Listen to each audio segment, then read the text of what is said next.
David. David, yeah? How are you? Nice to meet you, sir. Sorry, I was just grabbing some No, this is great. Where have you parked your bike? Just around the corner. All right. That's okay. Shooting it raw? Yes. Shooting it raw. So, David, one of the great things. Okay, so as you were explaining and talking about and explaining your process and your media and that kind of stuff, you're pointing to this one of your works on the wall. Yeah. And I'm looking at it and it's making sense to me.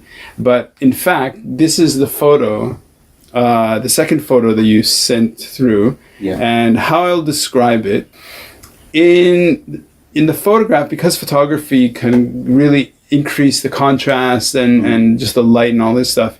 It looks, like, compared to how I'm seeing the actual work right now in the photograph, it looks more saturated, maybe a little bit darker, but some of the details of the texture of the soil you really appreciate in the photo.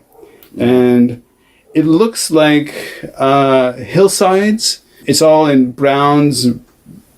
That's not red, is it? It's rusty. Well, yeah, it's chromy yellows and browns. Yeah.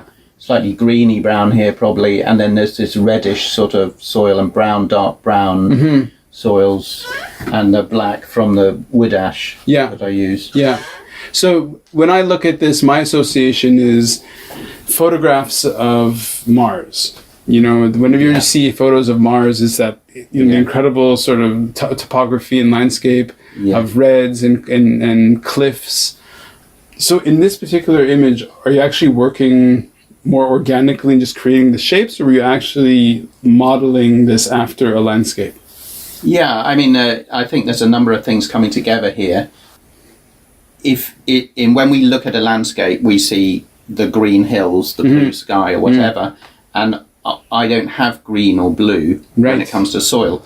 So you could say that's not realistic, but actually this is exactly the soil from that landscape. Exactly. That is exactly the colours taken out of that landscape. So in some ways, even though it looks like an alien landscape of Mars, it is exactly the colours of the landscape. But much more authentic. They're hidden colours. Yes. You know.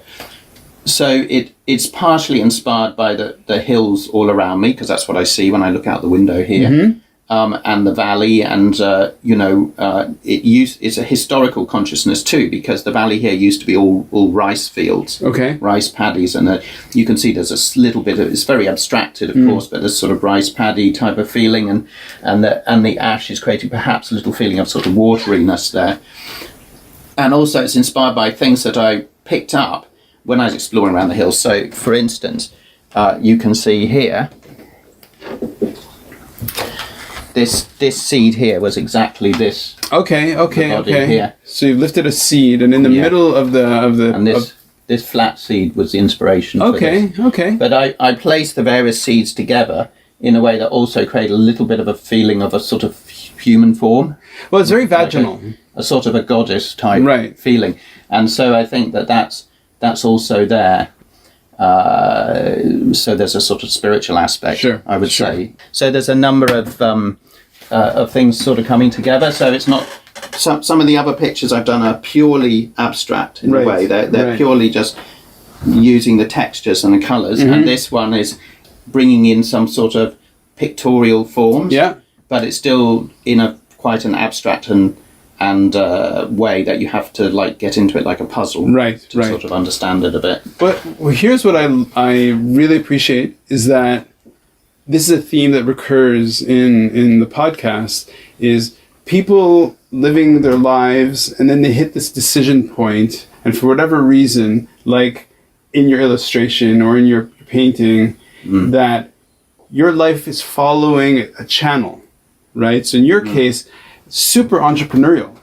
Like you're starting all these small businesses, and that means that some of them that you started must have stopped or failed, and in a way entrepreneurship is an exercise in failure. Yes. Absolutely, yeah. And it's been up and down. And I hear you, and in that way though, it's like your decision points and your evolution creative evolution follow a channel like this. And so when you're explaining to me and you say, well, it's actually very authentic to the material, to the actual landscape. I was trying to think about it, like what we're looking at right now is a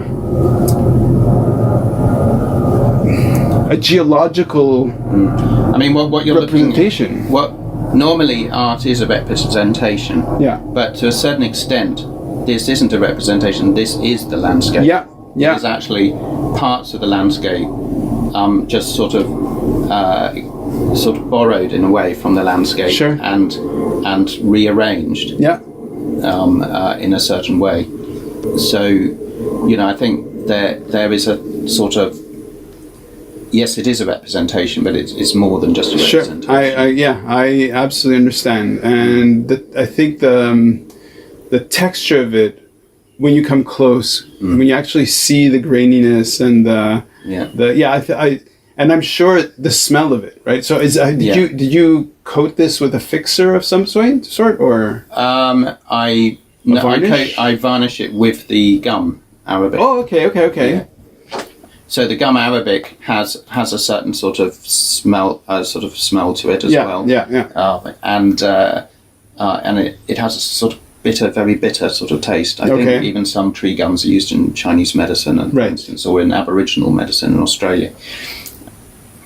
So, some of my paintings, I have used acrylic or other types of fixers. I've experimented with different things, but as far as possible, I've come back to using the gum Arabic almost exclusively. Yeah.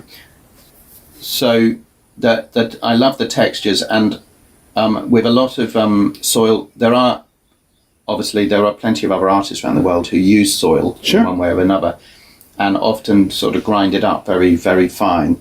But I particularly like to have all the different textural sizes. Yeah. And I've even experimented with dig up, say, 1 square foot of soil, and then clean it, and all the different things that come out of it, stones, the very small stones, the sort of little crystals and grits, and sands and clays and dust, and separate them all out, and then put them all back together as a picture. Yeah.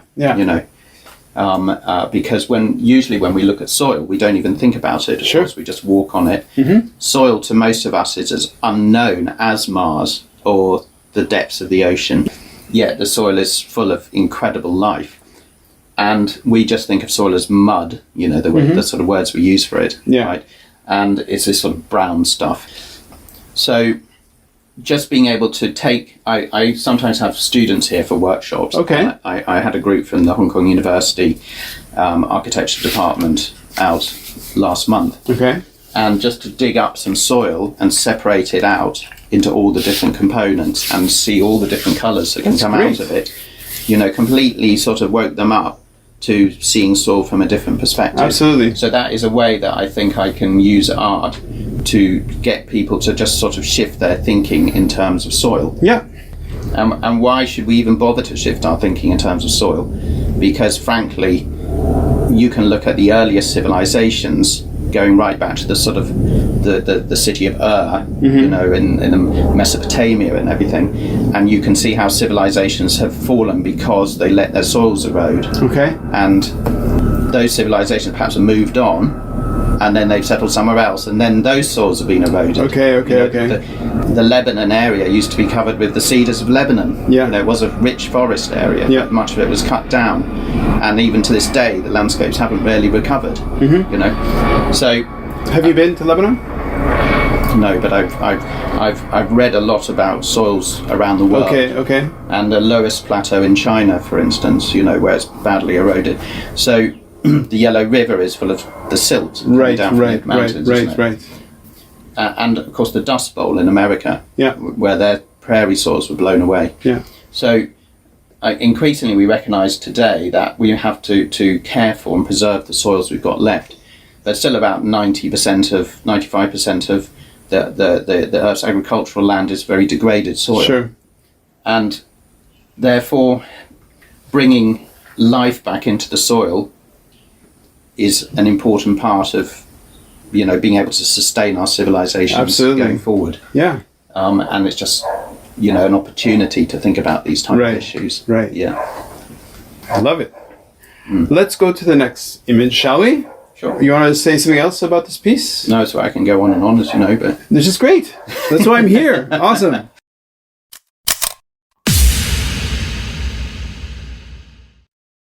So is life really a gift? Really? Can you make every second count?